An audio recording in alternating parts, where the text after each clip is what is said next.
शनिवार वाड़ा महाराष्ट्र के पुणे में स्थित है, जो वर्ष 1732 में पूरी तरह बन गया था। इसके निर्माण में करीब 16,000 रुपये खर्च हुए थे। तब के समय में यह राशि बहुत अधिक थी। इसके निर्माण मराठा पेशवा बाजीराव ने करवाया था।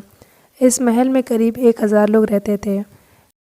कहते हैं इस महल की नींव शनिवार के दिन रखी गई थी, इसी वजह से इसका नाम शनिवार वाड़ा पड़ गया था। करीब 85 साल तक यह महल पेशवाओं के अधिकार में रहा था, लेकिन 1818 ईस्वी में इस पर अंग्रेज़ों ने अपना अधिकार जमा लिया और भारत की आज़ादी तक यह उनके ही अधिकार में रहा। शनिवार वाड़ा से जुड़े 2 रहस्य हैं।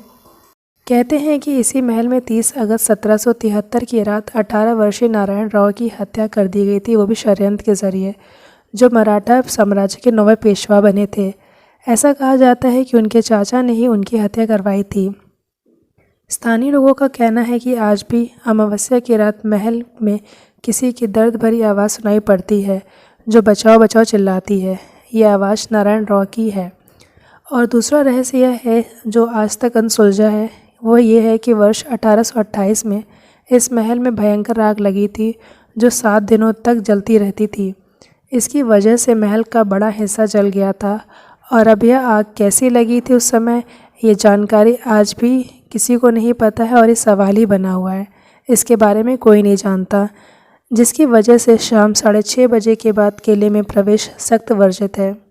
हिंदुस्तान के अन्य कोनों में भले ही लोग शनिवार वाड़ा के बारे में ना जानते हों, लेकिन मराठी लोग इसके बारे में बखूबी जानते हैं। दरअसल यह एक ऐतिहासिक महल है, जो कभी मराठा साम्राज्य की आन बान और शान हुआ करता था। आज के समय का शनिवार वाड़ा किला खंडहर बना हुआ है, जिसके सिर्फ 5 दरवाजे बचे हुए हैं, जो दिल्ली दरवाज़ा, खिड़की दरवाज़ा, गणेश दरवाज़ा, नारायण दरवाज़ा और मस्तानी दरवाज़ा के नाम से जाने जाते हैं।